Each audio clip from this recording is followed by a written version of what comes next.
अस्सलाम वालेकुम, मैं हूं अरबाब जहांगीर। आप देख रहे हैं मेरा यूट्यूब चैनल। उम्मीद है तमाम देखने वाले खैरियत से होंगे और महफूज होंगे, चूँकि अब कोई पाकिस्तानी महफूज नहीं है, वो पाकिस्तान में हो या वो पाकिस्तान से बाहर हो। शहीदों का वारिस शहादत के रुतबे पर फाइज़ हो गया है। ये जुल्म अब सरहद पार कर गया है। जी हाँ, आप सही समझ रहे हैं। जिस खबर पर मुझे रात से यकीन नहीं आ रहा था, बिलाखिर अब यकीन करना पड़ा है। अरशद शरीफ को, सीनियर सहाफ़ी, पाकिस्तान के सीनियर एंकर पर्सन, उनको कीनिया में गोली मारकर कत्ल कर दिया गया है।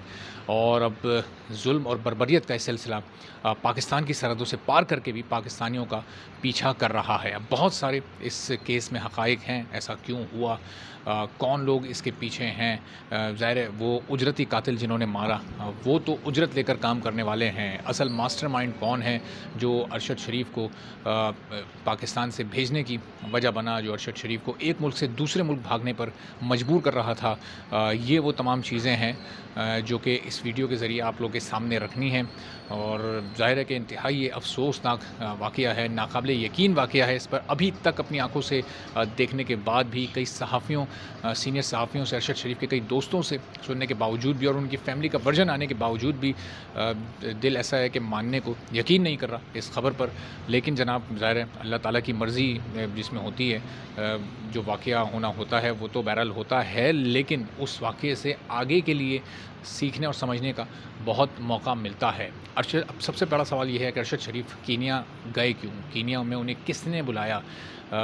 आखिर ऐसी क्या उन्हें ज़रूरत पेश आई कि उनको कीनिया जाना पड़ा? अच्छा, इस तरफ ज़रा आते हैं। लेकिन इंतहाई पहले जो अफ़सोसनाक सूरत हाल है, जो कि हमारे इस मुल्क के निज़ाम इंसाफ़ पर, हमारे इस मुल्क के जितने भी निज़ाम हैं, उन सब पर एक बहुत बड़ा सवालिया निशान कि आप देखें कि जो सिक्योरिटी का निज़ाम है उसको आप देख लें कि पाकिस्तान में एक शख्स को ज़िंदा हालत में तो रहने नहीं दिया गया, उसको मजबूर कर दिया गया वो पाकिस्तान से बाहर जाए। अब उसकी मैयत को भी अगर उसके घर वाले, उसकी माँ या उसकी बीवी चाहते हैं कि पाकिस्तान आने दिया जाए, तो इस पर भी क्या हो रहा है, इस पर अदालत जाना पड़ रहा है। बैरिस्टर शुएब रज़ाक इस सिलसिले में अदालत गए, इस्लामाबाद हाई कोर्ट वो गए। वहाँ पर उन्होंने कहा कि जी, अरशद शरीफ की मैयत को पाकिस्तान वापस लाने की इजाज़त दी जाए। अब उस पर इस्लामाबाद हाई कोर्ट के चीफ जस्टिस अतहर मिनुल्लाह ने क्या कार्रवाई की,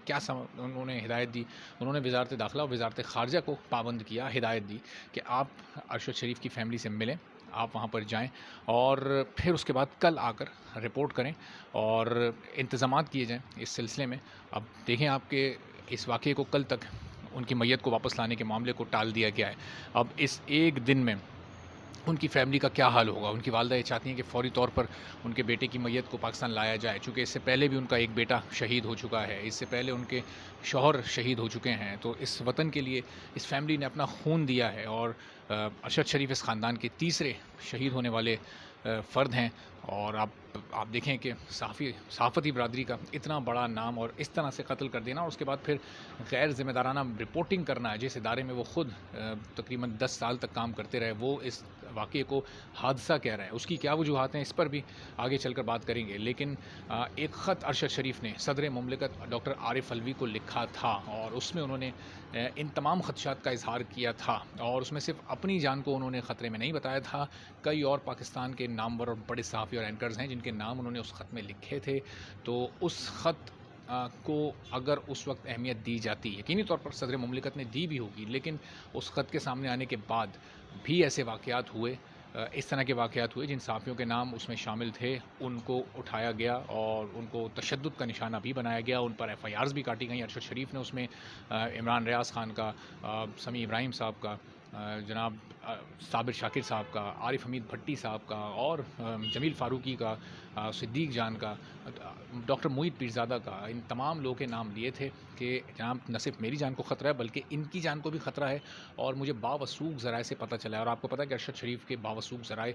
बहुत स्ट्रॉन्ग ज़राए थे, चूँकि इन्वेस्टिगेटिव जर्नलिज़म में अरशद शरीफ पाकिस्तान का एक बहुत बड़ा नाम, बल्कि समझें कि सबसे ही बड़ा नाम था। और किस तरह से वो जनाब जो हुकूमत के स्कैंडल्स होते थे, स्कैम्स होते थे, उनकी करप्शन होती थी, उसकी पूरी की पूरी कहानियाँ और डॉक्यूमेंट्स की सूरत में लाकर अपने प्रोग्राम में दिखाया करते थे। और ज़ाहिर है कि ये हुकूमत بہت خائف ان سے رہتی تھی اس دور میں ارشد شریف کے خلاف کیا حکومت کا رویہ ہوتا تھا اور کس طرح سے ان کے گرد گھیرا اور زمین کو تنگ کیا جا رہا تھا، تو وہ سب کے سامنے ڈاکٹر شیریں مزاری صاحبہ کا ایک بیان جو کہ ظاہر ہے اگست میں دیا گیا تھا، 27 اگست غالباً وہ تاریخ تھی جس دن انہوں نے بیان دیا تھا، لیکن اب وہ بیان بہت اہمیت اختیار کر گیا ہے اس واقعے کے بعد۔ انہوں نے کہا تھا کہ ارشد شریف کی ہیڈ منی رکھ دی گئی ہے، یعنی کیا خدا نخواستہ وہ کوئی بڑے دہشت گرد ہیں؟ عام طور پر یہ ہوتا ہے، ہم دیکھتے تھے کہ ایک دور تھا طالبان کا، تو جناب وہ بڑے بڑے جو دہشت گرد ہوتے تھے ان کی ہیڈ منی رکھ دی جاتی تھی۔ ایک دور تھا پاکستان میں ایک سیاسی جماعت بڑی منظم طریقے سے کاروائیاں کیا کرتی تھی اور دوسری سیاسی جماعتیں بھی اس طرح کی کاروائیاں کیا کرتی تھی، تو ان کے جو عسکری ونگز ہوتے تھے ان کو جو ہیڈ کرتے تھے، آپ کسی دہشت گرد کی ہیڈ منی رکھیں، آپ کسی ٹارگٹ کلر کی ہیڈ منی تو رکھ سکتے ہیں، لیکن شیریں مظاہرہ کہہ رہی ہیں کہ انہیں شیریں مزاری صاحبہ کہہ رہی ہیں انہیں پتہ چلا ہے کہ ارشد شریف کی ہیڈ منی رکھ دی گئی ہے، یعنی جو ارشد شریف کو قتل کرے گا اس کو یہ پیسہ انعام میں دیا جائے گا، اور سپاری ان کی دے دی گئی ہے، یعنی دہشت گرد گروپوں کو پیسے دے دیے گئے ہیں کہ آپ کو وہ جہاں نظر آئیں، آپ جس بھی حالت میں آپ کو وہ ملے آپ ان کو مار دیں۔ تو جناب یہ اب تحقیقات ہونی چاہیے، اور بیرسٹر شعیب صاحب نے بھی آج عدالت میں کہا ہے کہ پاکستان کی سیکیورٹی ایجنسیز کو آپ پابند کریں کہ وہ کینیا کی سیکیورٹی ایجنسیز کے ساتھ مل کر اس تحقیقات کو ایک جوائنٹ وینچر کے طور پر لیں۔ یہ معاملہ اس طرح سے نہیں جانے دینا چاہیے، اور اب اس میں ظاہر ہے کہ نظام عدل کا بھی ایک بار پھر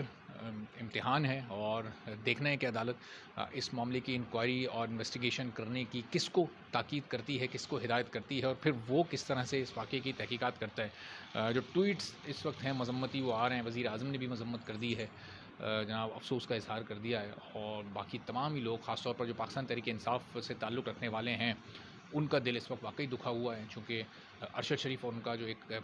آپس میں ایک تعلق تھا، ایک رشتہ تھا، وہ بڑا ہی مضبوط تھا، چونکہ ارشد شریف اپنے نظریات پر کبھی کمپرومائز نہیں کرتے تھے۔ اگر وہ نظریات پر کمپرومائز کرتے تو پاکستان سے باہر نہ جاتے، ابھی وہ کسی ٹی وی چینل پر بیٹھ کر کسی بھی پرائم ٹائم کا سلاٹ کر رہے ہوتے، لیکن انہوں نے نظریات پر کمپرومائز نہیں کیا، انہوں نے اپنی جان دینا تو گوارا کیا، لیکن انہوں نے اپنے خیالات کو کسی کے دباؤ پر بدلنے پر ایگری نہیں کیا۔ تو یہ ایک بڑے صحافی کی پہچان ہوتی ہے جو اپنے اصولوں پر قائم رہتا ہے اور اپنے نظریات پر کوئی سمجھوتا نہیں کرتا۔ اب حکومت پاکستان سے، ریاست پاکستان سے، پورے پاکستان کی عوام کو یہ امید ہے، صرف صحافی برادری کو نہیں، پاکستان کے ایک عام فرد کو بھی یہ امید ہے کہ اس معاملے میں انصاف ہوگا، اور اس معاملے کی تحقیقات کینیا سے مل کر کی جائیں گی اور شفاف طریقے سے کی جائیں گی، اور یہاں سے کوئی وفد وہاں پر بھیجا جائے گا جو کہ وہاں کی پولیس کے تعاون سے اور وہاں کی سیکیورٹی ایجنسیز کے تعاون سے اس کی شفاف تحقیقات کرے، اور ارشد شریف کے جو وہاں اجرتی قاتل ہیں وہ ان کو پکڑا جائے، اور پھر ان کے ذریعے تحقیقات کا دائرہ ہمارے ملک تک آنا چاہیے، اور یہاں کس کس سے اس کی کڑیاں ملتی ہیں، کس کس پر انگلیاں اٹھتی ہیں، کس کس پر سوالات کھڑے ہوتے ہیں، ان سب کو بھی تفتیش اور تحقیقات کے دائرے میں لینا چاہیے، چونکہ یہ ایک بہت بڑے، یہ پاکستان کے ایک بڑے صحافیوں میں سے ایک صحافی کا مرڈر ہوا ہے، یہ کوئی عام آدمی نہیں مرا، یہاں عام آدمی سڑک پر مر جاتا ہے تو اس غریب کو تو کوئی پوچھتا بھی نہیں ہے، عدالت میں اس کی سنوائی بھی کوئی نہیں ہوتی، لیکن چلیں، چونکہ ارشد شریف کے لیے تمام صحافیوں نے فوری طور پر سٹینڈ لیا، اور انہی صحافیوں نے سٹینڈ لیا جو کہ حق اور سچ پر کھڑا ہونا جانتے ہیں، اور جو ماضی میں اس طرح کے ظلم کا سامنا کر چکے ہیں، جو بغیر کچھ کیے، بغیر کسی قصور کے جیلوں میں ہو کر آ چکے ہیں، مختلف اداروں کی کسٹڈی میں رہ کر آ چکے ہیں، انہوں نے اس کے باوجود بھی سٹینڈ لیا ہے، تو بہت بڑی بات ہے۔ اب سب سے پہلے تو ہونا ہی چاہیے کہ ارشد شریف صاحب کی جو میت ہے اس کو پاکستان آنے کی اجازت دی جائے، تاکہ ان کی فیملی، ان کی تدفین اور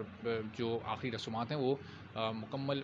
جس طرح ایک شہید کی شان ہوتی ہے اسی شان کے ساتھ اس کو کیا جا سکے، اور پھر اس کے بعد انشاءاللہ مزید بھی آگے بات ہوتی رہے گی۔ اجازت دیجیے، اللہ حافظ۔